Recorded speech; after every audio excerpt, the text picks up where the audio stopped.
आज हमने टॉपिक लिया है struggle for India independence class 8 CBSE NCERT के रेफरेंस से हमने ये टॉपिक लिया है। तो अगर हम देखें तो इंडिया ब्रिटिश रूल में जो था वो धीरे धीरे गरीब हो रहा था, पॉवर्टी की तरफ झुक रहा था, क्योंकि यहाँ की लोकल इंडस्ट्रीज वो बंद हो रही थी।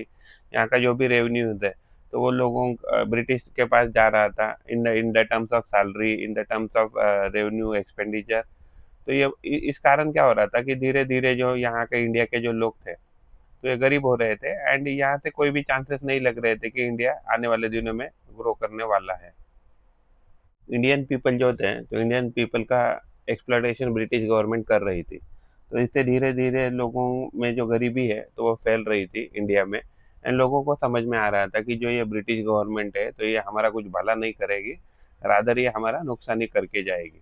तो इससे जो गरीबी धीरे धीरे जो बढ़ने लगी, एंड जो लोगों का पैसा ड्रेन आउट होने लगा, और लोगों को समझ में आया ये जो ब्रिटिश गवर्नमेंट की जो पॉलिसी है ये इंडिया के लॉन्ग टर्म में किसी भी हाल में मदद नहीं करेगी इंडिया को ग्रो करने के लिए। Rise of nationalism in India. तो नेशनलिज्म क्या है? तो नेशनलिज्म एक कंस्ट्रक्टेड आइडेंटिटी है कि जो डेवलप हो जाती है from the shared historical experiences, यानी कि जो लोग कॉमन एक जगह पे रहते हैं उनका कॉमन शेयर्ड हिस्टोरिकल बैकग्राउंड रहता है, तो उनमें अपने आप एक नेशनलिज्म की भावना आ जाती है। तो अगर हम इंडिया की बात करें तो यहाँ सेवरल इवेंट ऐसे हो गए कि धीरे धीरे लोगों को पता लगने लगा कि वो जो कंट्रोल है और administration, resources and daily life जो है तो ये उनके हाथ से जा रहा है। तो जो कॉमन एक्सपीरियंस लोगों का था कि जो एक्सप्लॉयटेशन उनका हो रहा था अंडर द फॉरेन रूल, तो इसकी वजह से लोगों को समझ में आ रहा था कि जब तक हम यूनाइटेड नहीं होंगे तो हमें इससे कुछ रिजल्ट नहीं मिलेगा, एंड इस फॉरेन रूल से हम छुटकारा नहीं पा सकते हैं। तो ये जैसे ही ये उनको समझ में आ गया तो उनको लगने लगा कि हमें डिफेंड करना चाहिए अपने इंडिपेंडेंस के लिए, और जो ये फॉरेन डोमिनेशन है यानी फॉरेन जो कंट्रोल है उसको हमें क्या करना चाहिए, रेजिस्टेंस दिखाना चाहिए। जब ब्रिटिश रूल इंडिया में इनिशियली आया था तो लोगों को लगने लगा कि जो ये एजुकेटेड इंडियंस है तो इनको लगने लगा था कि जो ब्रिटिश रूल है ये मॉडर्न कर देगा, इंडिया को मॉडर्नाइज कर देगा ग्रेट ब्रिटेन की तरह। जो ब्रिटिश गवर्नेंस है उनका ऐसा मानना था एजुकेटेड इंडियन का कि ये इम्प्रूव करेगा इकोनॉमी को एंड इंडिया को प्रोग्रेस की तरफ लेके जाएगा जैसे ग्रेट ब्रिटेन है। हाउएवर, लेकिन धीरे धीरे लोगों को यह समझ में आ गया कि ये जो कॉलोनियल जो मोटिव्स है ब्रिटिश गवर्नमेंट का, तो ये अगर उन्होंने क्रिटिकली जैसे एनालाइज किया इंडिया का इकोनॉमिक कंडीशन तो उनको पता लगने लगा तो ये कंडीशन और भी धीरे धीरे खराबी हो रहा था। तो इंडिया इंडिया जो है इंडिया के लोगों को ये धीरे धीरे समझ में आ गया कि जो डेवलपमेंट था वो नहीं के बराबर ही था, एंड जो कंडीशन था इकोनॉमिक कंडीशन इंडिया का तो और खराबी की तरफ ही जा रहा था। तो उनका ये मानना था, तो मीन्स इंडियन जो लोग थे उनका ये मानना था कि जो ब्रिटिश रूल है तो ये इकोनॉमिकली एक्सप्लॉयटेशन कर रहा है इंडियन लोगों का, एंड इसका फायदा हो रहा है ब्रिटेन को एट द इंडियाज कॉस्ट। धीरे धीरे लैंड रेवेन्यू जो थे वो बहुत ज़्यादा बढ़ रहे थे, फाइनेंशियल ड्रेन हो रहा था इंडिया से। तो फाइनेंशियल जो ड्रेन हो रहा था इन टर्म्स ऑफ रेवेन्यू हो रहा था, तो ये रेवेन्यू लिया जा रहा था for the salaries and pension paid to the British official those who work in India, and जो गवर्नमेंट डेली एक्सपेंसेस है उसके लिए भी रेवेन्यू कलेक्ट किया जा रहा था। और जो इंडियन इंडस्ट्रीज थी तो इंडियन इंडस्ट्री को पूरी तरीके से बंद करने की पॉलिसी जो थी तो ब्रिटिश गवर्नमेंट ने इम्प्लीमेंट की थी, जिसकी वजह से देखा जाए तो सब जगह इंडिया में क्या थी, तो पॉवर्टी थे। तो ये सारे इकोनॉमिक हार्डशिप या मान लीजिए इकोनॉमिक प्रॉब्लम की वजह से धीरे धीरे लोगों में एक नेशनलिस्ट फीलिंग आने लगी कि जब तक हम यूनाइट नहीं होंगे तब तक हम ब्रिटिश गवर्नमेंट के खिलाफ फाइट नहीं कर सकते हैं। ये आरसी दत्त यानी रोमेश चंद्र दत्त की फोटो है। तो इन्होंने एग्जैक्टली सबसे पहले लिखा था कि इंडिया जो है तो इंडिया का जो एक्सप्लॉयटेशन कर रहे हैं ब्रिटिश गवर्नमेंट तो वो कैसे कर रहा है, तो इन्होंने बुक लिखा था the economic history of India. तो इसमें एक्सप्लॉयटेशन कैसे कर रहे हैं एंड कैसे उनके मेथड है, तो ये आरसी दत्त ने अपनी बुक में लिखा था। आरसी दत्त की economic history of India book है। तो उसमें इंडिया से जो पैसा है वो कैसा ड्रेन हो किया जा रहा है ब्रिटेन में, तो ये इसके बारे में लिखा गया था। तो जैसे ही पावर शिफ्ट हो गया from East India Company to British crown, तो इंडियन जो है तो उनको और भी ज़्यादा फाइनेंशियल बर्डन उठाना पड़ा in the name of home charges. तो ये होम चार्जेस क्या हो रहे थे, तो ये पेमेंट थे टू ब्रिटिश ऑफिसर, एंड ये पेमेंट कंटिन्यूसली बढ़ ही रहे थे। तो लार्ज पोर्शन ऑफ इंडिया जो रेवेन्यू था तो वो ब्रिटेन भेजा जा रहा था एनुअली। एंड इस बुक में उन्होंने एक प्रेज लिखा है कि जो भी इंडिया का पानी है, तो इस इंडिया के पानी से जो दूसरी लैंड है, तो दूसरी लैंड का जो है तो उसके ऊपर आसानी से फर्टिलाइज किया जा रहा है या उसके ऊपर क्रॉप उगाए जा रहे हैं, हम ऐसे कह सकते हैं। तो उसका मीनिंग था कि इंडिया का जो वेल्थ है तो वो ब्रिटेन को और भी ज़्यादा अमीर बना रहा है। ब्रिटिश रूल के पीरियड में हम देखेंगे तो there are different types of newspaper which were being circulated. तो अलग अलग प्रकार के जो न्यूज़पेपर थे वो धीरे धीरे सब जगह पे ग्रो होने चालू हो गए, जैसे इंग्लिश में, बंगाली में, गुजराती में, पर्शियन में, Bengali, Gujarati, and even vernacular local language में जो थे वो न्यूज़पेपर जो था तो ये इसका डेवलपमेंट होने लगा था। और ये न्यूज़पेपर के मीडिया माध्यम से ये जो लोग थे तो ये अपना जो थॉट प्रोसेस है तो इंडिया के लोगों में कम्युनिकेट कर रहे थे और उनको ये बता रहे थे कि कैसे ये इंडिया में एक्सप्लॉयटेशन हो रहा है, एंड इसको रोकने के लिए ये उन्होंने उनके खुद के आइडिया कैसे वो लोगों के पास पहुंचा रहे थे with the medium of newspaper. Role of newspaper. तो रीजनल जो न्यूज़पेपर थे वो पब्लिश हो रहे थे in various Indian languages in India in British rule. तो ये जो रीजन थे कि जहाँ एग्जैक्टली स्ट्रॉन्ग लोकल प्रेस जो था, यानी कि स्ट्रॉन्ग न्यूज़पेपर अवेलेबल था लोकल लैंग्वेज में, तो वहाँ जो दूसरे लैंग्वेज के जो न्यूज़पेपर है वो भी वहाँ आ रहे थे। तो इसकी वजह से ये दिख रहा था कि जो इंक्रीजिंग कम्युनिकेशन है तो ये मदद कर रहा था spread of ideas across the region. तो ये जो न्यूज़पेपर थे तो ये टूल बन गया for educated Indian to understand the political development. तो इसीलिए भी जो एजुकेटेड जो इंडियन थे अलग अलग अक्रॉस रीजन रहने वाले इंडिया में, तो ये सारे न्यूज़पेपर पढ़ते थे और वहाँ से वो आइडिया लेते थे कि दूसरे जो रीजन है इंडिया के तो वहाँ क्या चल रहा था। तो जो नेशनलिस्ट जो है तो उन्होंने ये अपना न्यूज़पेपर का जो टूल है उसको यूज़ किया टू एक्सपोज ब्रिटिश पॉलिसीज, जिसकी वजह से एक लोगों में एक पॉलिटिकल अवेयरनेस आ जाए एंड एक नेशनलिज्म आ जाए एंड लोग यूनाइट हो जाए। तो ब्रिटिश गवर्नमेंट ने ये जो इंडियन प्रेस है तो इंडियन प्रेस को एक थ्रेड की तरह देखा और उन्होंने 1878 में पास किया वर्नेक्युलर प्रेस एक्ट। और इससे ये वर्नेक्युलर प्रेस एक्ट से जो उन्होंने सप्रेस करने की कोशिश की इंडियन लैंग्वेज न्यूज़पेपर को, यानी कि जहाँ भी उनको लग रहा था कि कोई भी न्यूज़पेपर ब्रिटिश गवर्नमेंट के अगेंस्ट लिख रहा है तो उन्होंने under the vernacular press act उस न्यूज़पेपर के जो है तो ये जो एक्ट था तो ये एक्ट क्या कर रहा था, तो गवर्नमेंट को पावर दे रहा था टू सीज या confiscate printing presses and material अगर गवर्नमेंट को लग रहा है कि जो कंटेंट है वो एंटी गवर्नमेंट है या सीडिशियस है। तो ये जो रिस्ट्रिक्शन थे ऑन द इंडियन प्रेस, तो ये इसकी वजह से इंडिया में क्या हो गया, बहुत सारे प्रोटेस्ट हो गए एंड बहुत सारा क्रिटिसिज्म भी आ गया। तो इसकी वजह से ये जो अपोजिशन है बहुत ज़्यादा बढ़ गया ब्रिटिश रूल के आगे। तो ये इसकी वजह से जो स्ट्रॉन्ग क्रिटिसिज्म जो है तो ब्रिटिश गवर्नमेंट को फेस करना पड़ा। तो इसकी वजह से इन कमिंग डेज जो एक्ट वाज लेटर रिपीट, यानी कि इस एक्ट को गवर्नमेंट ने क्या किया तो कैंसिल कर दिया। ब्रिटिश गवर्नमेंट की जो पॉलिसीज थी तो वो डिस्क्रिमिनेटरी थी अगेंस्ट द इंडियन। तो as per like the Indian Arms Act 1878, तो इसमें ये प्रोविजन था कि अगर कोई भी इंडियन विदाउट लाइसेंस अगर कोई भी अगर आर्म्स अगर रखता है तो वो इलीगल माना जाएगा और उसके अगेंस्ट में जो जिसने भी ये आर्म्स रखा है या कैरी किया है तो उसको क्या हो जाएगा तो पनिशमेंट हो जाएगा। तो लेकिन अगर ये जो प्रोविजन थी तो ये सेम प्रोविजन फॉरेनर या यूरोपियन को अवेलेबल नहीं थी, यानी कि उनके लिए ये लागू नहीं थी। तो इससे ये पता लगता है कि जो इंडिया की अगेंस्ट में जो ब्रिटिश गवर्नमेंट थी तो उनकी डिस्क्रिमिनेटरी पॉलिसी थी। आप सभी लोगों से सिंसियर रिक्वेस्ट है कि अगर आपको पॉसिबल रहेगा, हमारा कंटेंट अच्छा लगता रहेगा तो ज़रूर इस चैनल को सब्सक्राइब कीजिए। आपके चैनल सब्सक्राइब करने से हमें ज़रूर मोटिवेशन मिलेगा। अगर आपका कुछ सजेशन है, कमेंट है तो ज़रूर कमेंट में दीजिए। अगर आपको कोई अलग वीडियो चाहिए तो भी उसके बारे में हमें ज़रूर लिख के दे दीजिए। हम पूरी कोशिश करेंगे best of the best content आपको देने की। अगर आप हमारा चैनल सब्सक्राइब करेंगे तो हम आपके बहुत शुक्रिया करेंगे। We will be very thankful to you. Thank you very much. पढ़ते रहिए, बढ़ते रहिए, keep learning, keep growing. Discriminatory policies. तो इंडियन आर्म्स एक्ट जो है 1878 का, तो इसमें लॉर्ड लिटन जो है तो उसने पास किया था इंडियन आर्म्स एक्ट, तो टू सप्रेस द नेशनलिज्म। तो it made illegal for Indians to possess arms without a license, और यूरोपियन जो थे तो इस एक्ट से एग्जम्प्टेड थे। तो ये क्लियरली शो कर रहा था racial discrimination against the Indian.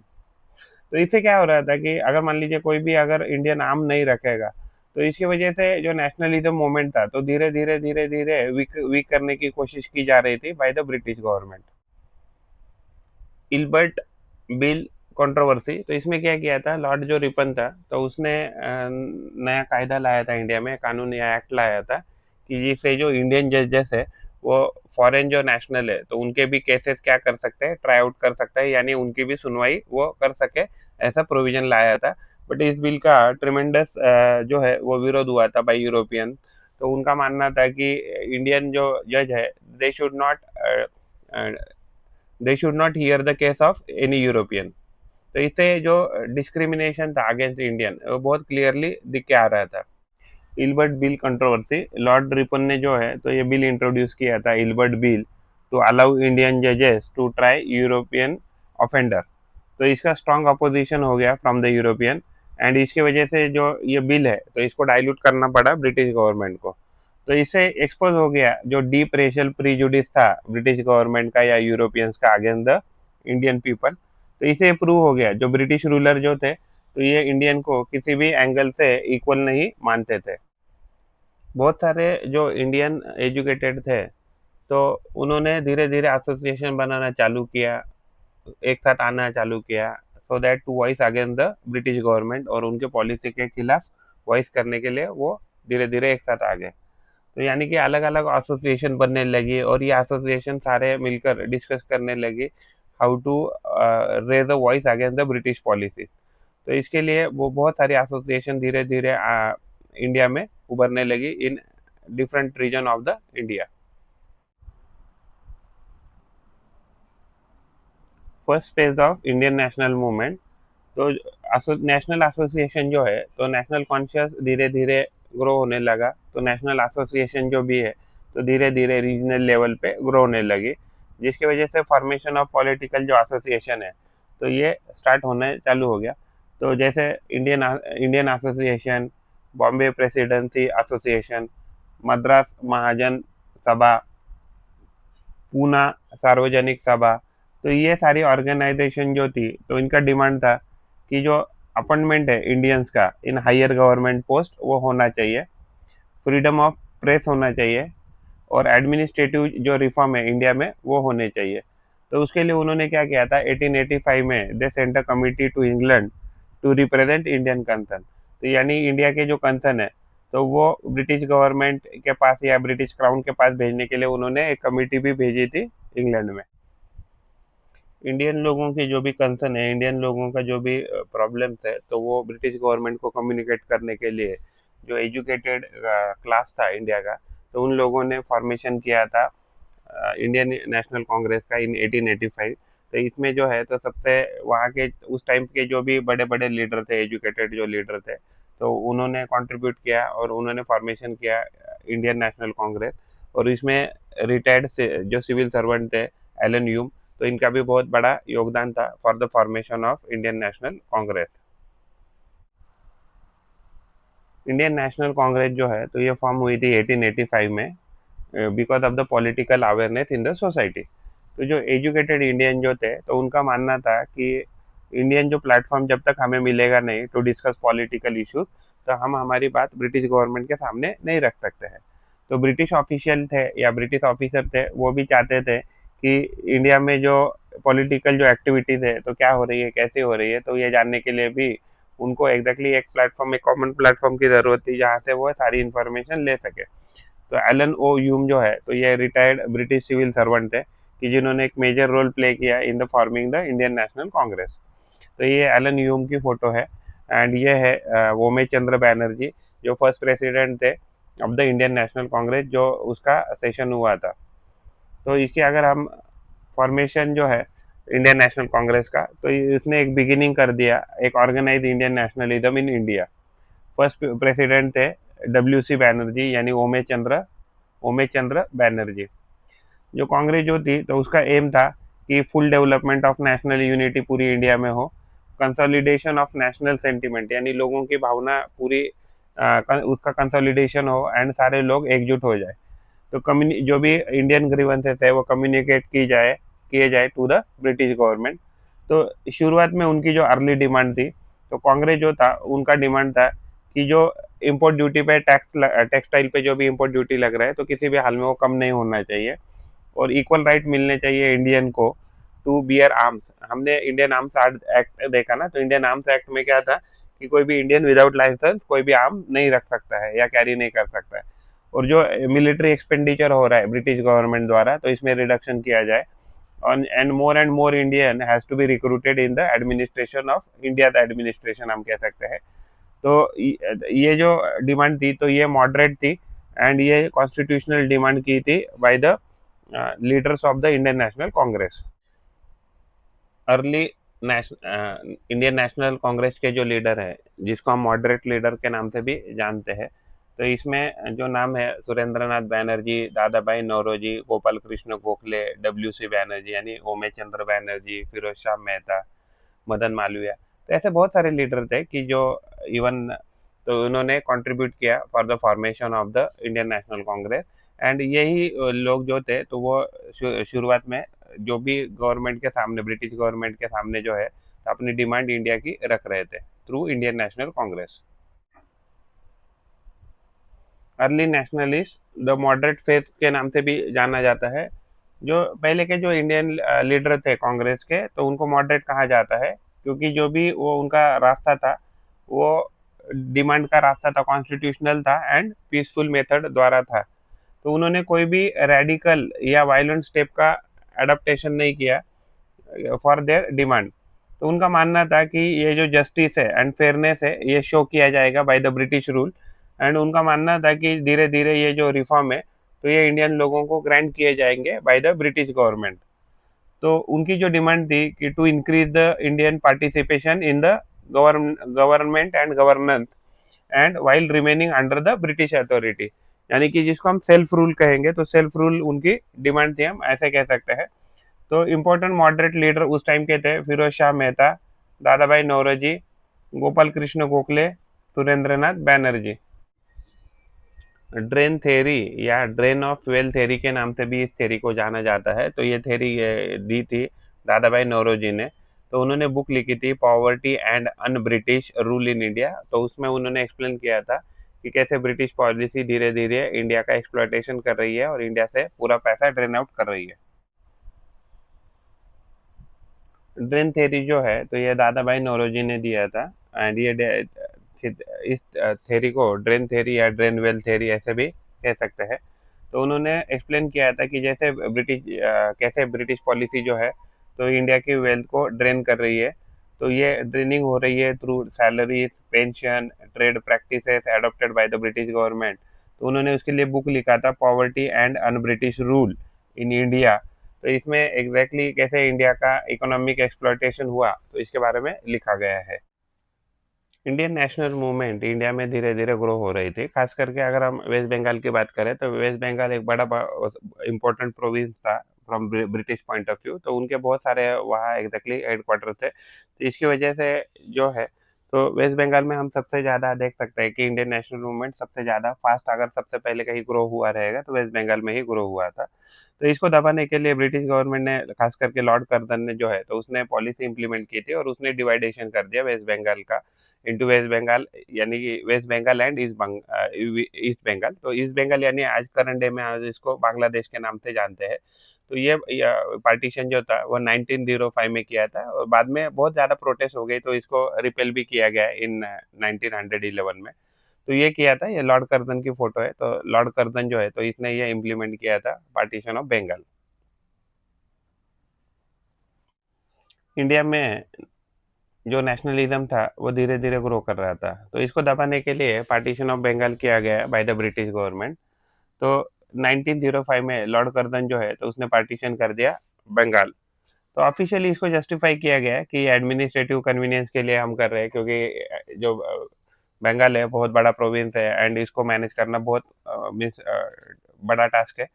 तो एग्जैक्टली इंडियन ने जो है तो इसको देखा है the policy of divide and rule. तो exactly it was intended to weaken nationalism. ये जो पार्टीशन था तो ये इंटेंशन था इसका to weaken the nationalism by dividing Hindus and मुस्लिम।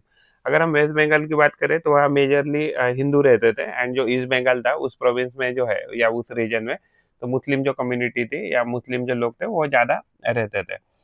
तो ब्रिटिश का जो एम था to obstruct the growth of nationalism by dividing Bengal on religious line. यानी अगर उनका ऐसा पर्सनल मानना था ब्रिटिश गवर्नमेंट का, अगर हम उसको बंगाल को मुस्लिम एंड हिंदू ऐसे अगर रिलीजियस लाइन पे अगर डिवाइड करते हैं तो धीरे धीरे क्या हो जाएगा, ये जो नेशनलिज्म चल रहा है अगेंस्ट द ब्रिटिश गवर्नमेंट तो ये धीरे धीरे कम हो जाएगा, तो और इसको ऑब्स्ट्रक्शन करने के लिए भी थोड़ा आसान रहेगा।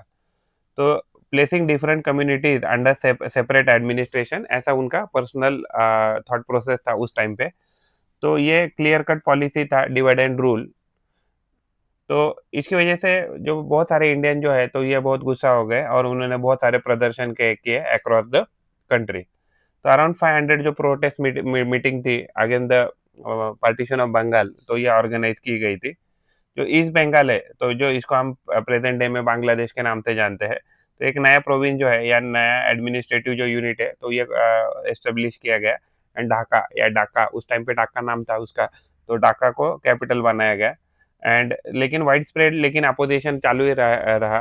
तो इसकी वजह से ब्रिटिश गवर्नमेंट ने टू पैसिफाई द या अपीज इंडियन पीपल, तो ये जो पार्टीशन था तो ये 1911 में रिपेल कर दिया या कैंसिल आउट कर दिया। To oppose the partition of Bengal तो इंडिया में स्वदेशी आंदोलन जो है या स्वदेशी मूवमेंट जो है तो 1905 में स्टार्ट हो गया, और उसमें बायकॉट मूवमेंट था। तो यानी कि जो भी इंडियन जो लोग थे तो वो बायकॉट कर रहे थे, जो भी फॉरेन गुड है या ब्रिटिश प्रोडक्ट है या यूरोपियन प्रोडक्ट है तो उनको क्या कर रहे थे, उसका बायकॉट कर रहे थे। तो ये जो सारा मूवमेंट था तो इसमें बहुत सारे जो लोग हैं तो बहुत सारे लोग एक साथ आ गए, एंड इसने बहुत बड़ी एक्टिविटी करने की कोशिश की अक्रॉस द इंडिया। तो ये सारा मूवमेंट ने सारे ये जो लोग हैं तो वो एक साथ आ गए and they started fighting against the British government. तो इसकी वजह से क्या हो गया कि लोगों में एक एकजुट आ गया या नेशनलिज्म धीरे धीरे ग्रो करने लगा, और उनको लगने लगा कि हम एक साथ आकर ब्रिटिश गवर्नमेंट के खिलाफ आवाज उठा सकते हैं। स्वदेशी जो मूवमेंट है तो ये अराउंड 1905 से स्टार्ट हुआ था, 1908 तक चल रहा था। तो स्वदेशी जो मूवमेंट है तो ये डायरेक्ट रिस्पॉन्स था to the partition of Bengal. जो इंडियन लीडर थे तो उन्होंने एनकरेज किया लोगों को to show their protest by boycotting foreign good and textile and salt. तो बहुत सारे जो फॉरेन जो गुड है तो उसको बॉयकॉट करने के लिए अपील किया इंडियन लीडर ने। जैसे फॉरेन क्लॉथ जो है वो पब्लिकली जलाया गया in many places. And this movement जो है तो ये एम्फसाइज किया सेल्फ रिलायंस, हम इसको स्वदेशी हम कह सकते हैं। तो इस मूवमेंट ने लोगों को जो स्वदेशी प्रोडक्ट है वो इस्तेमाल करने के लिए एनकरेज किया, उनको अपील की। And support for the Indian industries, यानी कि अगर आपको कोई भी सामान खरीदना है तो इंडियन इंडस्ट्रीज से ही खरीदिए, तो ऐसा अपील भी इंडियन लीडर द्वारा किया गया इंडियन लोगों को। कांग्रेस के कुछ लीडर जो एक्सट्रीमिस्ट लीडर थे तो ये मॉडरेट की बातों से या उनके डिसीजन से या उनके पॉलिसी से सहमत नहीं थे, जैसे लाला लाजपत राय, बाल गंगाधर तिलक एंड बिपिन चंद्र पाल। तो ये जो लीडर थे एक्सट्रीमिस्ट थे तो उनका कहना था कि हमें रादर देन पटिशन हमें थोड़ा आगे जाना चाहिए, और हमें जो हमारे रेडिकल जो ये हमारी मूवमेंट है सेल्फ रूल के लिए तो ये इसको थोड़ा सा बढ़ाना चाहिए, तभी जाके हम जो है तो हम जो स्वराज्य है या सेल्फ रूल है वो जल्दी से जल्दी पा सकते हैं। Rise of radical nationalism in India 1905 to 1918। तो जो new new group of leader जो थे तो वो क्रिटिसाइज कर रहे थे जो मॉडरेट अप्रोच है of the moderate leaders of the Congress. तो उनका मानना था जो पटिशन है या स्पीचेस है या भाषण देने से हमें कुछ नहीं होगा, तो हमें ये जो ओल्ड मेथड है तो ये इनइफेक्टिव है टू गेट द स्वराज या सेल्फ रूल हम कह सकते हैं। तो ये सारे जो लीडर थे कि जिनका जो नया थॉट प्रोसेस था तो उनको रेडिकल कहा गया या एक्सट्रीमिस्ट हम कह सकते हैं। तो जो although moderate leaders had supported boycott, तो मॉडरेट लीडर ने तो सपोर्ट किया था बॉयकॉट को एंड स्वदेशी मूवमेंट को। बट रेडिकल जो थे रेडिकल लीडर को मानना था कि हमें और आगे जाना चाहिए और हमें ये जो मूवमेंट है तो बहुत ज़्यादा इंटेंसिटी से ग्रो करना चाहिए ऑल ओवर द इंडिया। तो उनका एम था कि जो इंडियन ब्रिटिश गवर्नमेंट है तो इंडियन लोगों ने क्या करना चाहिए, इस गवर्नमेंट को भी करना चाहिए by launching a broader non cooperation movement. तो they called for boycotting government institution such as schools, college, court and services. तो उन्होंने बहुत जगह पे बॉयकॉट लाने की कोशिश की ये लीडर ने, जैसे स्कूल है, कॉलेजेस है, गवर्नमेंट ऑफिसेस है, कोर्ट है, सर्विसेज है। एंड उनका जो अल्टीमेट एम था, तो ये सेल्फ रूल था। यानी कि अगर मॉडरेट की बात करें तो उनका भी जो अल्टीमेट एम था वो सेल्फ रूल ही था या स्वराज ही था। एंड इसके लिए उन्होंने क्या किया, इंडियन नेशनल जो एजुकेशन है या इंडिजिनस जो इंडस्ट्रीज है, तो इसको प्रमोट करने की कोशिश की। प्रोमिनेंट रेडिकल लीडर्स या एक्सट्रीमिस्ट लीडर हम कह सकते हैं, तो इनमें मेजरली थे लाला लाजपत राय, बाल गंगाधर तिलक, बिपिन चंद्र पाल। तो they were collectively known as Lal Bal Pal, यानी लाला लाजपत राय, बाल गंगाधर तिलक एंड बिपिन चंद्र पाल जो है, तो इनको कलेक्टिवली लाल बाल पाल कहा जाता था। तो इनिशियली जो सक्सेस था वो स्वदेशी मूवमेंट को, बट ये सक्सेस जो था, तो ये सारा सेक्शन ऑफ सोसाइटी के पास नहीं गया, या रादर स्वदेशी मूवमेंट सारे जो सोसाइटी के जो लोग थे वहां तक ये नहीं गए। खास करके अगर हम देखेंगे तो पीजेंट जो है या मुस्लिम जो है, तो यहाँ इस सेक्शन के जो लोग हैं, तो इस सेक्शन तक स्वदेशी मूवमेंट नहीं पहुंच पाया। 30 दिसंबर 1906 की अगर हम बात करें तो ऑल इंडिया मुस्लिम जो लीग है, तो ये फॉर्म हो गई to protect the Muslim interest. तो मुस्लिम को कहीं ना कहीं लग रहा था कि जो हिंदू मेजोरिटी है, तो उनके प्रेजेंस में जो मुस्लिम जो इंटरेस्ट है, तो वो प्रोटेक्ट नहीं रहेंगे।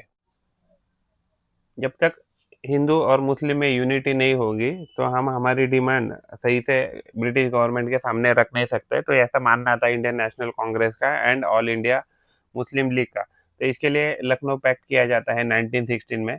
तो ये दोनों बिग पार्टी जो है, यानी कि हिंदू पार्टी हम कह सकते हैं, जो एग्जैक्टली उस टाइम इंडियन जो नेशनल कांग्रेस थी, तो मेजरली क्या कर रहे थे, तो हिंदू जो है, तो उनको सपोर्ट कर रही थी, या उनको ये कर रही थी, उनके जो डिमांड थे तो उसको पुट फोर्थ कर रही थी, हम ऐसे कह सकते हैं। जो ऑल ऑल इंडिया जो मुस्लिम लीग थे, तो मुस्लिम जो कम्युनिटी है, तो उसको उनके जो डिमांड थे, तो उसको आगे रख रही थी। तो इसलिए इन ये दोनों पार्टी एक साथ आ गई इन 1916 में, और उन्होंने एक साथ आकर जो भी डिमांड है, तो ब्रिटिश गवर्नमेंट के सामने रखने की सोचा। लखनऊ पैक्ट जो है, तो 1916 यानी 1916 में साइन हुआ था। तो 1916 में कांग्रेस एंड मुस्लिम जो लीग है, तो ये एक साथ आ गई। एंड उन्होंने कॉन्स्टिट्यूशनल जो डिमांड है वो जॉइंटली डिमांड करने की बात रखी। तो ये एग्रीमेंट जो था, तो इसको लखनऊ पैक्ट ऐसे भी कहा जाता है। तो एक मोमेंट है of Hindu Muslim unity in the freedom struggle of India, freedom struggle. However nationalist activist जो थे आफ्टर स्वदेशी मूवमेंट जो है, तो ये remained limited to small group of educated people. यानी स्वदेशी जो मूवमेंट है वो सारे लोगों तक नहीं गई। यानी कि बहुत सारे जो लोग थे इसमें जो ज्वाइन हुए थे, वो सारे कैसे थे कि एजुकेटेड लोग थे। जैसे बहुत सारी पीजेंट रिबेलियन इसके बाद हुई, बट ये इंटीग्रेट नहीं हो पाई the mainstream nationalist politics. यानी पीजेंट अपने अपने लेवल पे उनके लिए, उनके डिमांड के लिए क्या कर रहे थे, तो रेबिलियन कर रहे थे। लेकिन उसके बाद क्या हुआ, महात्मा गांधी का जो एंट्री हुआ इंडियन पॉलिटिक्स में, तो बाद में सारा ये ट्रांसफॉर्म हो गया इंडियन नेशनलिस्ट मूवमेंट या इंडियन नेशनल मूवमेंट हम कह सकते हैं फॉर फ्रीडम स्ट्रगल। और उसने जो सोशल बेस है, तो उसको बहुत ज़्यादा ब्रॉड कर दिया। यानी कि उसने बहुत सारे सेक्शन ऑफ सोसाइटी के जो लोग हैं, तो गांधीयन ईरा में बहुत सारे सेक्शन ऑफ सोसाइटी, ऑलमोस्ट सारा India was the part of the Indian national struggle. ये जो दोनों फ़ोटो आप देख रहे हैं, महात्मा गांधी जी की फ़ोटो है। तो महात्मा गांधी जी जब बैरिस्टर बन गए, तो वो साउथ अफ्रीका गए थे काम के लिए, और वहाँ उन्होंने जो रेशियल डिस्क्रिमिनेशन है, यानी ब्लैक एंड व्हाइट जो है, तो इसके खिलाफ बहुत ज़्यादा एक्टिविटी की। तो उसके लिए उन्होंने बहुत साल वहाँ काम किया, लेकिन उनके जो पॉलिटिकल गुरु थे गोपाल कृष्ण गोखले, तो उनके एडवाइस पे वो इंडिया पे वापिस चले आए, और उन्होंने जो इंडियन पॉलिटिक्स है, तो इंडियन पॉलिटिक्स को जॉइन किया था बाद में। गांधी जी जब इंडिया वापस आ गए, तो इन्होंने इमीडिएटली इंडियन पॉलिटिक्स ज्वाइन नहीं किया। वो साल भर पूरे इंडिया घूमे, इंडिया का जो भी सिचुएशन है ये उन्होंने ऑब्जर्व किया, एक्सपीरियंस किया। एंड उसके बाद क्या किया, उन्होंने धीरे धीरे इंडियन पॉलिटिक्स में एंट्री करना चालू किया। तो उन्हें जो सबसे पहले उन्होंने जो सत्याग्रह किया था, तो सबसे पहला था चंपारण्य जो है, चंपारण्य का उन्होंने सत्याग्रह किया था। उसके बाद खेड़ा का सत्याग्रह किया था। एंड उसके बाद जो है अहमदाबाद मिल वर्कर का सत्याग्रह उन्होंने किया था। जो गांधीयन ईरा, गांधी रिटर्न आए इंडिया में 1915 में, यानी 1915 में, from South Africa, where he had successfully use the method non violent resistance, यानी सत्याग्रह का इस्तेमाल करके उन्होंने रेशियल डिस्क्रिमिनेशन जो है, यानी ब्लैक एंड व्हाइट, तो उसके अगेंस्ट बहुत सारी मूवमेंट की थी साउथ अफ्रीका में। तो इमीडिएटली उन्होंने एंटर नहीं किया पॉलिटिक्स में, but he travelled across the India to understand to its condition. तो उन्होंने ट्रैवल किया, उन्होंने समझ के लिया कि इंडिया में क्या क्या प्रॉब्लम है। तो 1917 टू 1918 जो है, तो गांधी जो है तो वो लोकल जो स्ट्रगल है तो उसमें इन्वॉल्व होने लगे। जैसे फॉर एग्जांपल चंपारण जो है, यानी पीजेंट का सत्याग्रह उन्होंने लीड किया।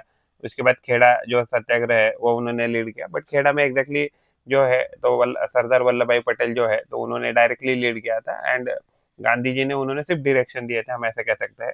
और जो अहमदाबाद मिल वर्कर है, तो अहमदाबाद मिल वर्कर में डायरेक्टली गांधी जी ने लीड किया था इस सत्याग्रह को। जो वर्कर का प्रोटेस्ट था वहाँ फॉर वेज हाइक। तो ये जो मूवमेंट है, तो ये सारे मूवमेंट जो है तो उन्होंने ये सारे मूवमेंट ने एस्टेब्लिश किया गांधी जी को as a mass leader. Issue face by the peasants and workers of India. तो सबसे पहले जो सत्याग्रह किया था गांधी जी ने वो चंपारण में किया था, वहाँ जहाँ जो ये बिहार में आता है लोकेशन चंपारण। तो इंडिगो जो प्लांटर्स थे वहाँ के, तो वो फोर्स कर रहे थे वहाँ के लोकल जो पीजेंट है उनको to grow indigo on a fertile land. तो जो इसके जो पेमेंट दिए जाते थे वो पेमेंट क्या थे, बहुत कम थे, जिसकी वजह से जो पीजेंट थे उनको लॉसेस सहन करने पड़ते थे, जिसकी वजह से वहाँ के जो लोग थे वहाँ बहुत ज्यादा रिजेंटमेंट था। तो इसके अगेंस्ट आवाज उठाई थी गांधी जी ने। तो खेड़ा जो सत्याग्रह है, तो खेड़ा सत्याग्रह गुजरात में आता ही है रीजन। तो ये वहाँ के जो पीजेंट थे तो वो टैक्स रिलीफ चाहते थे, क्योंकि उस साल क्या हुआ था, तो क्रॉप फेल्योर हुआ था, यानी कि बारिश भी सही से हो नहीं रही थी एंड वैसे भी क्रॉप फेल्योर हो गए थे। एंड इन वर्ल्ड वॉर 1 की वजह से भी क्या हो रहा था कि जो प्राइसेस थी वो बहुत राइज की थी बहुत सारी चीजों की। इसकी वजह से जो पीजेंट थे तो they were unable to pay the government taxes. तो लेकिन गवर्नमेंट ने क्या किया कि रिफ्यूज किया to reduce any revenue demand, यानी कि कोई भी रेवेन्यू में कंसेशन देने की गवर्नमेंट ने कोई भी रिक्वेस्ट को नामंजूर कर दिया, जिसकी वजह से जो वहाँ के जो पीजेंट थे तो दे वर नॉट हैप्पी और उसके खिलाफ उन्होंने आवाज उठाई। तो एग्जैक्टली ये जो सत्याग्रह है तो ये लीड किया था सरदार वल्लभ भाई पटेल ने, एंड उनको गाइड किया था गांधी जी ने। तो अहमदाबाद मिल वर्कर, यानी ये भी गुजरात में आता ही है। तो वहाँ क्या हुआ था, जब प्लेग आया था तो प्लेग की वजह से वर्कर को जो मिल ओनर्स है तो वो बोनस वेजेस दे रहे थे। बट लेकिन जैसे प्लेग प्लेग खत्म हो गया तो ये मिल ओनर जो है तो उन्होंने विड्रॉ कर दिया बोनस को, जिसकी वजह से वहाँ लेबर अनरेस्ट हो गया। तो गांधी जी ने इसके लिए सपोर्ट किया इन लेबर मूवमेंट में। एंड उन्होंने ये जो वर्कर है उनको सपोर्ट किया through non violent protest. And finally उन्होंने एक सेटलमेंट करके दिया between mill worker and mill owner में। And they revise the wages and bonuses of the mill worker. Indian national movement जो चल रहा था इंडिया में तो उसको वीक करने के लिए रोलेक्ट एक्ट जो है तो ब्रिटिश गवर्नमेंट द्वारा लाया गया। तो इसमें क्या था कि ब्रिटिश गवर्नमेंट अगर उनको अगर शक भी है तो किसी भी इंडियन को अरेस्ट कर सकते हैं एंड उसको जेल में रख सकते हैं मिनिमम 2 साल विदाउट एनी ट्रायल। तो इसकी वजह से जो फ्रीडम ऑफ जो स्पीच है एंड फ्रीडम ऑफ जो एक्सप्रेशन है तो उसमें कंप्लीट कर्टेलमेंट लाने की कोशिश की बाय द ब्रिटिश गवर्नमेंट।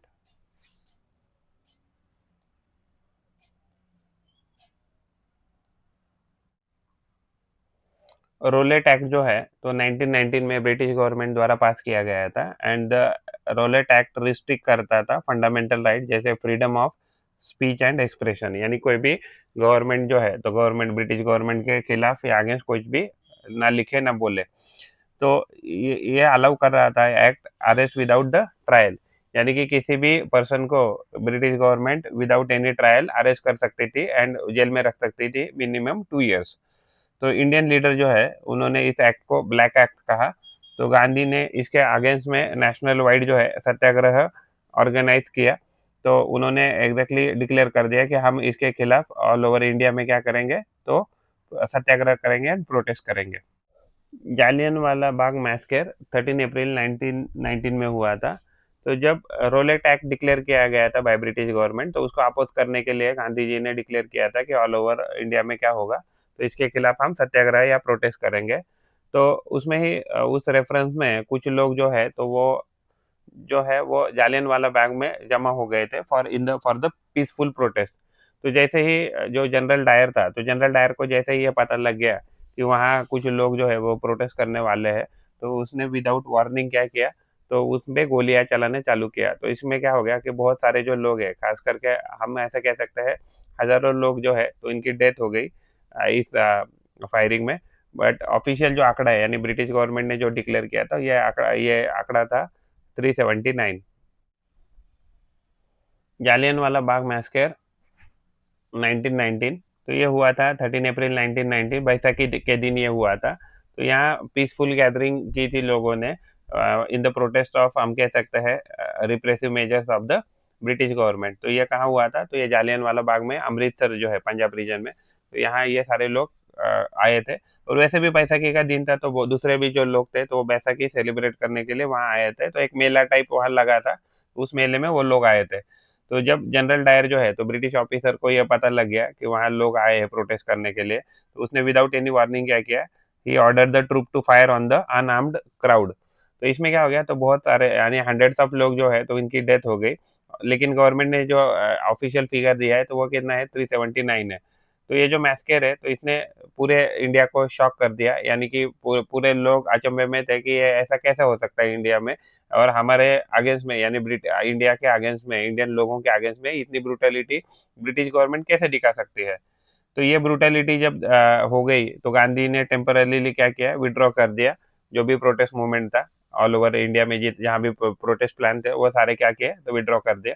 तो इसके यानी कि इस मैस्केर की वजह से रविंद्रनाथ टैगोर जी जो है, तो उन्होंने अपना जो टाइटल है नाइटहुड, वो उन्होंने रिटर्न कर दिया ब्रिटिश गवर्नमेंट को।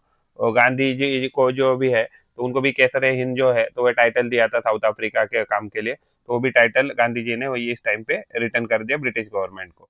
आफ्टर वर्ल्ड वॉर 1 जो ओटोमन एम्पायर है, तो उसकी हार हो गई। तो हार होने के बाद जो टर्की जो थी, तो टर्की पे बहुत सारे रिस्ट्रिक्शन ब्रिटिश गवर्नमेंट ने या इंग्लैंड ने लगाया, हम ऐसे कह सकते हैं।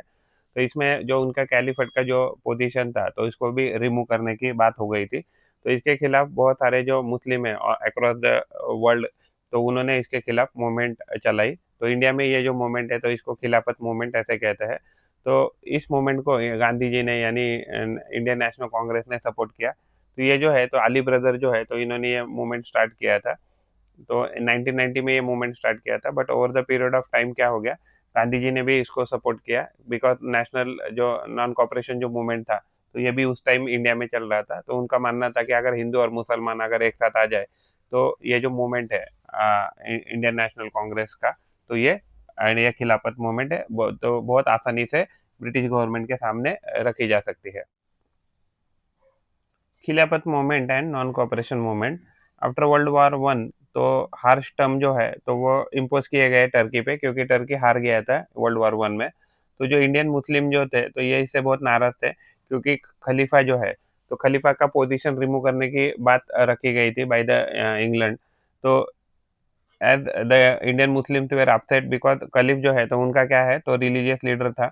तो गांधी जी ने जो खिलाफत मूवमेंट है, तो इसको सपोर्ट करने का बात किया, तो जिसकी वजह से हिंदू जो है एंड मुस्लिम जो है, तो एक साथ आ जाएंगे। And Congress joint hand with the खिलाफत लीडर टू, तभी नेशनल जो नॉन कॉपरेशन मूवमेंट था, तो ये भी चल रहा था। तो इसकी वजह से उनका मानना था कि अगर ये दोनों हिंदू मुस्लिम कम्युनिटी एक साथ आ जाएंगे, तो ये हमारी जो मूवमेंट है, तो बहुत आसानी से हम ब्रिटिश गवर्नमेंट के सामने रख सकते हैं। नॉन कॉपरेशन मूवमेंट जो है, तो ये लीड किया था महात्मा गांधी ने, एंड इंडियन नेशनल कांग्रेस हम कह सकते हैं। तो ये जो नॉन कॉपरेशन मूवमेंट था, तो ये जो भी गवर्नमेंट की जो रिप्रेसिव पॉलिसी थे, तो रिप्रेसिव पॉलिसी के अगेंस्ट में गांधी जी ने क्या किया था, नॉन कॉपरेशन मूवमेंट को कॉल किया था। तो इसमें ऑल ओवर द इंडिया जो है, तो वाइड स्प्रेड क्या हो रहे थे, प्रोटेस्ट हो रहे थे, बॉयकॉटिंग हो रहा था फॉरेन गुड का, पिकेटिंग हो रहा था फॉरेन शॉप्स का, एंड जो भी फॉरेन क्लोथ वगैरह है, फॉरेन मटेरियल है, तो उसको जलाया जा रहा था। नॉन कॉपरेशन मूवमेंट, तो नॉन कॉपरेशन जो मूवमेंट है, ये फॉर्मली लॉन्च किया गया था on 1 August 1920 under the leadership of Gandhi. तो इसमें बॉयकॉट किए गए थे, बर्न किए गए थे फॉरेन क्लॉथ को।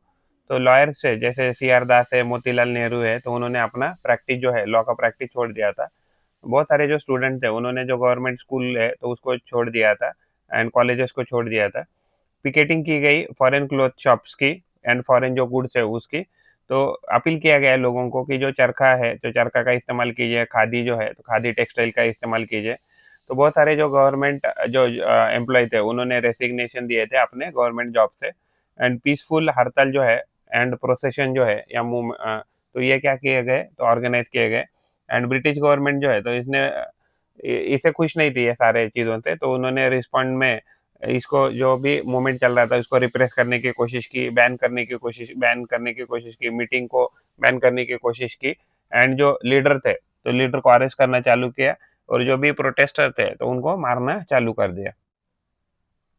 Withdrawal of the non cooperation movement in 1922। तो 5 फरवरी 1922 में क्या हुआ, तो वायलेंस हुआ चौरी चौरा उत्तर प्रदेश रीजन में, जहाँ प्रोटेस्टर थे तो उन्होंने बंद किया कर दिया था पुलिस स्टेशन को, जिसमें 22 जो है पुलिसमैन जो जलकर मर गए पुलिस स्टेशन के अंदर। तो गांधी जो जो थे तो उनका मानना था कि जो हमारा सत्याग्रह है वो क्या होना चाहिए, नॉन वायलेंस के साथ होना चाहिए। इसकी वजह से उन्होंने क्या किया, ये जो मूवमेंट था नॉन कॉपरेशन मूवमेंट था, तो इसको विड्रॉ कर दिया। इंडिया में बहुत सारे रेवोल्यूशनरी लीडर धीरे धीरे डेवलप हो रहे थे, बिकॉज जो मॉडरेट थे तो मॉडरेट के तरीके से इनको ये जो यंग लीडर्स थे तो उनको लग रहा था कि हमें जो सेल्फ रूल है तो ये कभी नहीं मिलेगा। तो उसमें हम कैसे देख सकते हैं, अशफाक उल्ला खान, देन चंद्रशेखर आज़ाद, मंगल पांडे तो बहुत पहले का है मान लीजिए, तो राजगुरु है, देन उसके बाद राम प्रसाद बिस्मिल, देन शहीद भगत सिंह। तो ये कुछ लीडर के नाम है। एंड अगर हम उसमें देखें तो सूर्या सेन, देन मतंगिनी हजरा, देन राम प्रसाद बिस्मिल, दुर्गावती देवी, देन बाघा जतीन, वीर Tikendrajit Singh, then तिरोत Singh SIAM, Hemu Kalani, प्रीतिलिता वड्डेदार, then रानी गाइदिलुनु, देन पिंगाली वेंकैया, खुदीराम बोस, अशफुल्ला खान, देन अल्लूरी सीताराम राजू, जतेंद्र नाथ दास। तो ये सारे रेवोल्यूशनरी लीडर थे, तो इनका मानना था कि अगर रेडिकल तरीके का इस्तेमाल करेंगे तभी ये गवर्नमेंट हमारी बात सुनने वाली है। रेवोल्यूशनरी एक्टिविटीज, तो रेवोल्यूशनरी जो थे लीडर, भगत सिंह, चंद्रशेखर आज़ाद, राजगुरु, सुखदेव, सूर्या सेन, जतिन दास, तो ये कुछ प्रोमिनेंट रेवोल्यूशनरी लीडर थे उस टाइम के। तो उन्होंने फॉर्मेशन किया था हिंदुस्तान सोशलिस्ट रिपब्लिक एसोसिएशन, जिसको HSRA के नाम से भी जाना जाता है, to fight against the British rule. तो भगत सिंह जो है तो उन्होंने स्लोगन दिया था इनकलाब जिंदाबाद, यानी लॉन्ग लिव रेवोल्यूशन, यानी रेवोल्यूशन जिंदा रहे। गांधी जी ने सिविल डिसोबीडियंस मूवमेंट जो है तो 1930 में डिक्लेयर कर दिया एंड उसमें क्या किया था कि उन्होंने जो सॉल्ट टैक्स जो था तो उससे उन्होंने शुरुआत की थी, जिसको हम दांडी मार्च के नाम से भी जानते हैं। तो ये फेमस फोटो है जहाँ उन्होंने एग्जैक्टली सॉल्ट को पिक किया था फ्रॉम द दांडी। एंड ये जो है तो इस प्रोसेस में बहुत सारे लोगों ने पार्टिसिपेट किया एंड धीरे धीरे ये जो मास मूवमेंट की तरह इंडिया का जो फर्स्ट मास मूवमेंट है, हम इसको भी कह सकते हैं कि बहुत सारे लोग इसमें इन्वॉल्व हो गए थे। एंड ये जो मूवमेंट था सिविल डिसोबीडियंस मूवमेंट, तो धीरे धीरे क्या हो गया, पूरे इंडिया में फैल गया। Civil disobedience movement, after a gap क्या किया, गांधी जी ने प्रिपेयर किया एक अनदर मास मूवमेंट, जिसको उन्होंने कहा था सिविल डिसोबीडियंस मूवमेंट। तो उसमें इंक्लूड किया था उन्होंने सॉल्ट टैक्स। तो सॉल्ट टैक्स इसलिए उन्होंने इंक्लूड किया था कि जो सॉल्ट था वो सारे लोगों के लिए इसेंशियल था, इंक्लूडिंग पुअर। तो और स्पेशली अगर हम पुअर की बात करें तो डेली अगर सॉल्ट अगर यूज करने की चीज है, अगर उस पर भी टैक्स लगेगा तो ये पुअर लोगों के लिए पेनफुल रहेगा। तो गांधी जी ने आर्ग्यूड किया था जो ब्रिटिश का जो मोनोपोली है फॉर द सॉल्ट प्रोडक्शन, यानी सॉल्ट कौन बनाएगा, तो सिर्फ ब्रिटिश गवर्नमेंट ही बना सकता है, तो ये अनजस्ट है। तो इसकी वजह से उन्होंने डिसाइड किया कि जो सॉल्ट लॉ है तो इसको हम ब्रेक करेंगे थ्रू पीसफुल प्रोटेस्ट यानी सत्याग्रह से। तो दांडी मार्च जो है तो ये 1930 में हुआ था। तो गांधी एंड हिज फॉलोअर मार्च साबरमती आश्रम टू दांडी, यानी साबरमती टू दांडी वो चल कर गए थे। तो इसमें शुरुआत में बहुत कम लोग थे, but large crowd over the period of time including women जो है तो उनको ज्वाइन कर लिया। तो अपॉन रीचिंग दांडी तो उन्होंने क्या किया, सिंबॉलिकली इस सॉल्ट लॉ को ब्रेक किया by picking up the salt. तो ये जो इवेंट है ये हिस्ट्री में बहुत ज़्यादा फेमस हो गया और इसको दांडी मार्च ऐसे भी कहा जाता है। तो ये जो मूवमेंट है, जैसे लोगों को पता लग गया कि गांधी जी ने सॉल्ट मार्च किया है या सॉल्ट लॉ को ब्रेक किया है, तो ये जो बात है तो पूरे इंडिया में फैल गई। एंड तो ये सुनकर लोग बहुत एक्साइट हो गए एंड वर्कर जो है वो स्ट्राइक पे गए, स्टूडेंट जो है तो उन्होंने गवर्नमेंट इंस्टीट्यूशन को छोड़ा यानी स्कूल कॉलेजेस को छोड़ा। जो लोग है तो कॉमन मैन है तो उन्होंने जो टैक्सेस है टैक्सेस पे करने से मना कर दिया। तो इसको रिप्रेस करने के लिए ब्रिटिश गवर्नमेंट ने थाउजेंड ऑफ लोगों को अरेस्ट किया, प्रोटेस्टर को, including Gandhi ji and Nehru ji. And ये एक्चुअली सही मायने में कह सकते हैं कि India first true mass movement था, civil disobedience movement. British government जो है तो ये सिविल डिसोबीडियंस मूवमेंट को बंद करना चाहती थी। तो इसके लिए जो लॉर्ड आयरविन थे तो उन्होंने गांधी जी के साथ क्या किया, तो उन्होंने एक एग्रीमेंट साइन किया जिसको गांधी आयरविन पैक्ट ऐसे कहा जाता है। तो इसके मीन्स इस एग्रीमेंट में लिखा गया था कि गांधी जी जो है या कांग्रेस जो है तो जो सिविल डिसोबीडियंस जो मूवमेंट है तो इसको क्या करेगी, तो विड्रॉ करेगी। और इसके अगेंस्ट में जो जितने भी पॉलिटिकल प्रिजनर है और जो भी सॉल्ट टैक्स का जो भी लगाया गवर्नमेंट ने, तो पर्सनल यूज के लिए सॉल्ट टैक्स जो है वो रिमूव किया जाएगा, यानी कि उसके प्रोविजन नहीं रहेंगे। तो इंडियन नेशनल कांग्रेस जो है तो उसने एग्री किया कि वो राउंड टेबल कांग्रेस में राउंड टेबल कॉन्फ्रेंस जो है तो उसमें पार्टिसिपेट करेगा। इंडियन नेशनल कांग्रेस जो है तो विड्रॉ कर लेगा सिविल या स्टॉप करेगा सिविल डिसोबीडियंस मूवमेंट। और ये और जो ब्रिटिश गवर्नमेंट है वो विड्रॉ करेगी सारे वो ऑर्डिनेंस है जो कर्ब करते हैं एक्टिविटीज ऑफ कांग्रेस। एंड जो विड्रॉल ऑफ ऑल प्रोसिक्यूशन, यानी कि जो भी प्रोसिक्यूशन या जिसके ऊपर मुकदमे या मान लीजिए कुछ क्रिमिनल केसेस चल रहे हैं कि जिन्होंने सिविल डिसोबीडियंस मूवमेंट में हिस्सा लिया है या पार्टिसिपेट किया है, तो उनके खिलाफ जो भी चार्जेस है वो रिमूव किए जाएंगे, सिर्फ उनको छोड़कर कि जिन्होंने कुछ वायलेंट क्राइम किए हैं प्रोटेस्टर ने। तो उन वो सारे लोगों को जो अरेस्ट किए गए हैं बाय ब्रिटिश गवर्नमेंट उनको छोड़ा जाएगा in civil disobedience movement participation. And जो सॉल्ट टैक्स है तो उसको रिमूव किए कर देंगे, खास करके पर्सनल यूज के लिए, ऐसा एग्रीमेंट में लिखा था। गांधी आयरविन पैक्ट जो है तो 1931 में साइन हुआ था। तो on 5 March 1931 between Gandhi and Lord Irving. तो ये जो है तो इसको गांधी आयरविन पैक्ट के नाम से जाना जाता है। तो इस एग्रीमेंट में लिखा गया था कि जो भी चार्जेस है पॉलिटिकल प्रिजनर के ऊपर, तो एक्सेप्ट वायलेंट क्राइम, तो ये सारे विड्रॉ करेगी ब्रिटिश गवर्नमेंट। एंड परमिशन दी जाएगी लोगों को सॉल्ट बनाने के लिए नियर द कोस्ट एरिया में जो रहते हैं या पर्सनल यूज के लिए है। तो गांधी जी जो है तो उन्होंने भी एग्री किया कि जो सिविल डिसोबीडियंस मूवमेंट है उसको सस्पेंड किया जाएगा एंड वो they will take part in the round table conference. Government of India act जो है वो 1935 में लाया गया by British government to rule the India.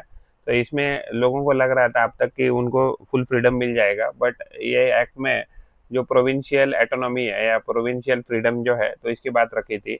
यानी कि इसमें बाई कैमरल जो लेजिस्लेशन है तो ये हो जाएगा, यानी कि सेंटर में भी एक गवर्नमेंट रहेगी एंड लोकल लेवल पे प्रोविंशियल लेवल पे भी एक गवर्नमेंट। गवर्नमेंट ऑफ इंडिया जो एक्ट है वो 1935 में ब्रिटिश गवर्नमेंट द्वारा इंडिया में लाया गया। तो जब राउंड टेबल कॉन्फ्रेंस हो रही थी तो इंडियन लीडर को लग रहा था कि अभी फुल इंडिपेंडेंस मिल जाएगा। तो लेकिन जो गवर्नमेंट ऑफ इंडिया एक्ट जब 1935 में आया तो इसमें इसमें कोई भी फुल इंडिपेंडेंस नहीं दिया था, बट इसने प्रोविजन कर दिया था प्रोविंशियल एटोनॉमी, यानी लोकल लेवल पे आप रूल कर सकते हैं या वहाँ का एडमिनिस्ट्रेशन देख सकते हैं। तो ये जो एक्ट है तो इसने इंट्रोड्यूस किया था by cameral legislature. By cameral यानी दो हाउसेस रहेंगे, एक सेंटर में रहेगा एंड एक प्रोविंशियल यानी एक लोकल लेवल पे रहेगा। तो 1937 में जो इलेक्शन हो गए इसके बाद यानी ये with reference to government of India act 1935 उसमें प्रोविजन था तो बाई कैमरल लेजिस्लेचर का। उसके बाद जो इलेक्शन हो गए तो 1937 में जब इलेक्शन हो गए कांग्रेस ने 11 आउट ऑफ 7 सीट पे क्या किया, तो गवर्नमेंट फॉर्म किया। तो जब वर्ल्ड वॉर 2 चालू हुआ तो गवर्नमेंट जो British government was expecting support from the Indian leaders and Indian Congress, and they were asking Indian Congress to convince people to support British government. लेकिन उसके बदले में कांग्रेस जो थी तो वो डिमांड कर रही थी freedom in return of support. But लेकिन ब्रिटिश जो है थी ब्रिटिश गवर्नमेंट ने इसमें मना कर दिया। इसकी वजह से जो कांग्रेस जो मिनिस्टर थे जिन्होंने 1937 में जो इलेक्शन के बाद जो गवर्नमेंट ये किए थे, फॉर्म किए थे, तो उन्होंने ये सारे जो मिनिस्टर थे तो उन्होंने क्या किया, रेसिग्नेशन दे दिया। क्विट इंडिया जो मूवमेंट है तो गांधी जी ने स्टार्ट किया था और उसमें उन्होंने स्लोगन दिया था, डू और डाई, करो या मरो। तो इसमें बहुत सारे लोगों ने पार्टिसिपेट किया and they started raising voice against the British government. And इसकी वजह से उनको एक जो फाइनल वार्निंग दिया गया था कि आपको इमीडिएटली अभी इंडिया को छोड़ के जाना है और हमें फुली इंडिपेंडेंस चाहिए। तो ये जो क्विट इंडिया मूवमेंट है तो ये ओवर द पीरियड ऑफ बहुत फेमस हो गया। बट इसके खिलाफ जो ब्रिटिश गवर्नमेंट ने उन्होंने बहुत ज़्यादा रिप्रेशन जो एक्टिविटी है और सप्रेशन जो एक्टिविटी है तो इसके ऊपर उन्होंने इम्प्लीमेंट किया। बहुत सारे लोगों को उन्होंने जेल में डाला, अरेस्ट किया एंड बहुत सारे लोगों को उन्होंने बहुत मारपीट की उनके साथ।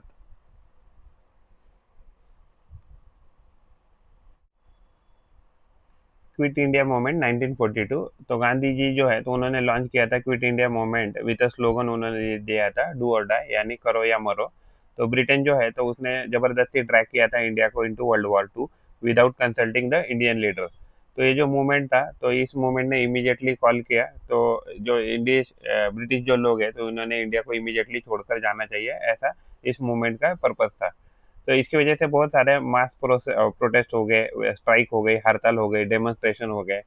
तो ब्रिटिश गवर्नमेंट ने बहुत सारे लोगों को, लीडर को अरेस्ट किया, सप्रेस किया, प्रोटेस्ट बाय ब्रूटली, यानी मारा, बहुत सारे लोगों को उन्होंने मारा, जेल में डाला। तो बहुत सारे फ्रीडम फाइटर है तो इसकी वजह से अंडरग्राउंड चले गए और उन्होंने अपना जो सैबोटेज एक्टिविटी है, यानी ब्रिटिश गवर्नमेंट के अगेंस्ट में जो भी एक्टिविटी करना है, खास करके रेडिकल एक्टिविटी, तो उन्होंने चालू ही रखा।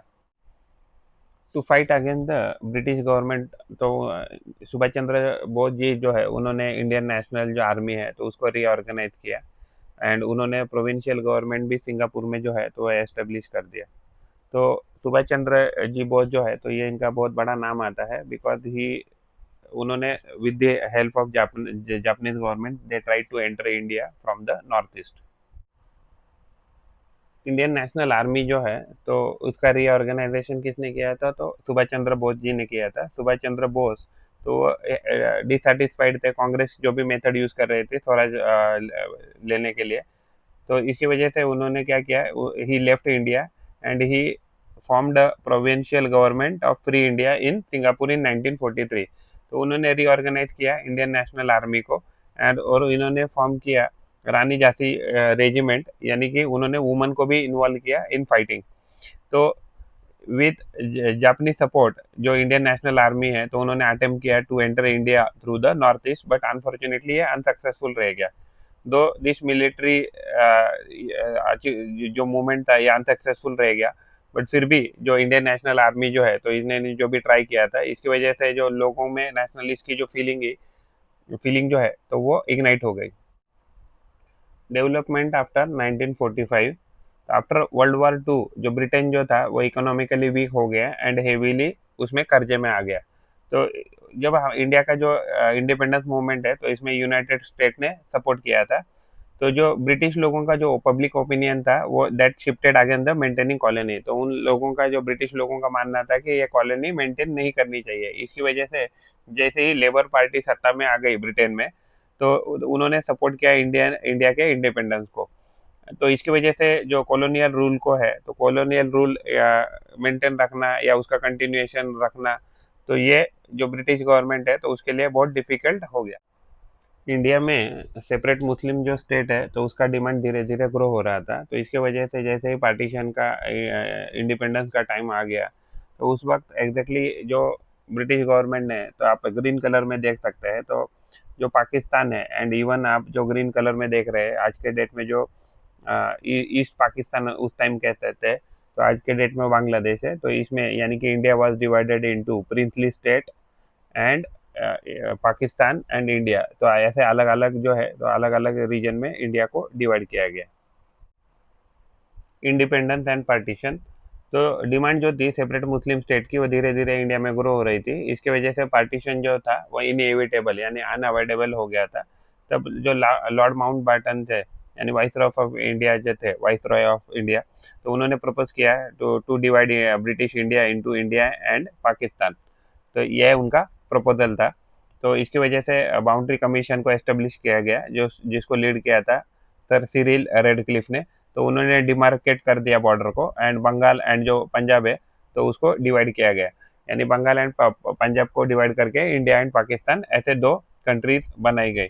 जो प्रिंसली स्टेट थे इंडिया में, तो उनको चॉइस दिया गया आइदर ज्वाइन इंडिया और ज्वाइन पाकिस्तान, और वो आइदर वाइज फ्री भी रह सकता है इफ दे विश। तो पावर जो है तो इंडिया को ट्रांसफर की गई ऑन 15 अगस्त 1947। हाउएवर पार्टीशन जो है तो इसने बहुत ज़्यादा मैसिव कम्युनल वायलेंस इंडिया में हम देख सकते हैं। इवन पाकिस्तान में बहुत ज़्यादा मैसिव कम्युनल वायलेंस हो गया, एंड बहुत ज़्यादा लोग जो है क्वांटिटी में वो डिस्प्लेस हो गए, यानी कि इंडिया से पाकिस्तान गए या पाकिस्तान से इंडिया आ गए। तो इंडिया को इंडिपेंडेंस तो आ गया है, लेकिन जो कंट्री था ये इस प्रोसेस में डिवाइड हो गया। इंडिया को तो इंडिपेंडेंस मिल गया, but at the cost of partition. तो India was divided into India and Pakistan. तो वहाँ उस टाइम पे बहुत ज़्यादा वायलेंस हो गए, बहुत ज़्यादा लोगों का किलिंग हो गया।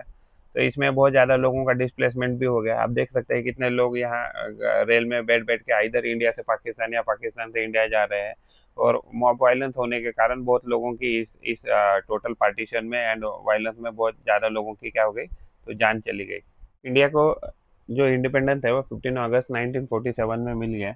एंड फाइनली जो इंडिया है तो अराउंड 150 ईयर्स या 200 ईयर्स जो है ब्रिटिश गवर्नमेंट का जो रूल है तो उससे फ्री हो गया, हम ऐसे कह सकते हैं। तो ये जो हमें इंडिपेंडेंस मिला है तो बहुत मेहनत के साथ मिला है। तो अब सभी लोगों से गुजारिश है कि जो इंडिपेंडेंस जो हमारा इंडिया का मिला है उसको हम कैसे अच्छे से अच्छा रख सकते हैं और उसको इटरनल पीरियड के लिए उसको जिंदा रख सकते हैं इस फ्रीडम को। तो इसके लिए आप और हम हमेशा कोशिश करनी चाहिए। Thank you. Struggle for India's independence. तो सबसे पहले इंडिया में राइज ऑफ नेशनलिज्म हो गया, तो लोगों में एक भावना आ गई कि उनका कैसा इकोनॉमिक एक्सप्लोटेशन हो रहा है, उनको एक पॉलिटिकल अवेयरनेस आ गया और उनमें नेशनल फीलिंग आ गया। तो first phase of national Indian national movement जो है तो इसमें formation of Indian national Congress हो गया, एंड इवन नेशनल लेवल की पॉलिटिकल पार्टीज बन गई, एंड अर्ली नेशनलिस्ट एक्टिविटीज हमने देखी। तो सेकंड फेज में गांधीयन मास मूवमेंट जो है तो ये आ गए इंडिया में, और जिसमें उन्होंने ब्रॉड पब्लिक जो पार्टिसिपेशन है, ब्रॉडर पब्लिक पार्टिसिपेशन को इन्वॉल्व करने की कोशिश की। जो withdrawal of non cooperation movement हो गया था by Gandhi ji after the Chauri Chaura incident, violence incident. Civil disobedience जो मूवमेंट था वो 1930 में स्टार्ट हुआ था with the Dandi march. Government of India जो एक्ट आया था 1935 में, उसने कॉन्स्टिट्यूशनल रिफॉर्म देने की कोशिश की इंडिया को। क्विट इंडिया मूवमेंट जो था तो गांधी जी ने दिया था, उसमें स्लोगन दिया था डू और डाई, और इसमें मास अपराइजिंग हो गई थी and people were on the street to have their own independence. तो इंडियन नेशनल जो आर्मी थे तो उसको रीऑर्गेनाइज किया था सुभाष चंद्र बोस जी ने, और एक आर्म स्ट्रगल था against the British government. Development after अगर 1945 की बात करें तो ब्रिटिश जो अवेकनिंग जो है तो ये आफ्टर वर्ल्ड वार हो गई, और लोगों को पता लग गया कि ब्रिटिश गवर्नमेंट वैसे भी हमारा कुछ भी भला नहीं चाहती है। इंडिपेंडेंस और पार्टीशन हो गया। 15 अगस्त 1947 को हमें इंडिपेंडेंस तो मिल गया, लेकिन eight the cost of partition. Indonesia was colonised by British, Dutch, Portuguese. तो इन लोगों ने वहाँ कॉलोनी बनाई थी और उन्होंने उनको कंट्रोल में रखा था इंडोनेशिया की कंट्री को फॉर अराउंड 350 ईयर्स। तो इसके अगेंस्ट भी जो बोएडी ओटोमो है तो ये एग्जैक्टली इनका मूवमेंट था about the against the colonial ruler. तो उसके खिलाफ भी उनको भी बहुत स्ट्रगल करना पड़ा to get their own independence. Indonesia struggle for independence. तो इंडोनेशिया जो है तो इंडोनेशिया इंडिपेंडेंस मूवमेंट जो है वो टुक प्लेस किया इन 19th century and early late 19th century and early 19th century. तो ये इंडोनेशिया जो है तो एक स्ट्रेटेजिक लोकेशन पे है, एंड इसकी वजह से एक ट्रेड हब की तरह भी थे। तो बहुत सारे जो यूरोपियन पावर है जैसे पोर्तुगीज है, ब्रिटिश है, डच है, तो उन्होंने क्या किया, कॉलोनाइज किया इंडोनेशिया को। तो to fight the Dutch rule Indonesia जो है उन्होंने फॉर्म किया था ऑर्गेनाइजेशन जिसका नाम था बोएडी ओटोमो, जिसका मतलब होता है नोबल कंडक्ट। तो आफ्टर वेरी लॉन्ग स्ट्रगल यानी and 350 years of Dutch rule, तो इंडोनेशिया जो है तो उन्होंने अपना independence, they got their independence after world war two. तो ये दिखाता है हमें जो एंटी कॉलोनियल जो मूवमेंट जो चल रही थी दे वेर हैपनिंग ग्लोबली, यानी कि सब लोगों को इंडिपेंडेंस चाहिए था from the colonial rule. Aruna Asaf Ali ji जो है तो एक फ्रीडम फाइटर थी, एंड इंडिया के फ्रीडम स्ट्रगल में उन्होंने बहुत बड़ा योगदान दिया था। तो and she hoisted a flag on Gowalia tank in 1942। तो उसके बाद उनको अरेस्ट करने के लिए जब ब्रिटिश गवर्नमेंट आ गई तो उन्होंने वो अंडरग्राउंड हो गई, एंड उसके बाद भी उन्होंने अपना एक्टिविटी जो है वो चालू ही रखा। एंड इंडिया के इंडिपेंडेंस मूवमेंट पे उनका बहुत बड़ा कंट्रीब्यूशन है। Aruna Asaf Ali, she was a courageous freedom fighter. She played a significant role in Quit India movement. So, despite police suppression, she hoisted a national flag at Gowalia Tank, Mumbai in 1942, which inspired many Indian. तो उसके बाद वो underground हो गई to avoid arrest and उन्होंने अपना struggle continue रखा secretly. तो ब्रिटिश गवर्नमेंट ने उनको पकड़ने के लिए उनके नाम पर उनके लिए अवार्ड डिक्लेयर किया था ₹5,000 फॉर हर कैप्चर। आप सब लोग से सिंसियर रिक्वेस्ट है कि आप मेरा चैनल प्लीज़ सब्सक्राइब कीजिए, क्योंकि अगर आपने सब्सक्राइब किया चैनल तो ये चैनल ज़रूर ग्रो करेगा। आपके सपोर्ट की बहुत बहुत ज़रूरत है। मैं आशा करता हूँ कि आप 100% ये चैनल को सब्सक्राइब करेंगे। थैंक यू दोस्तों, थैंक यू वेरी मच। पढ़ते रहिए, बढ़ते रहिए।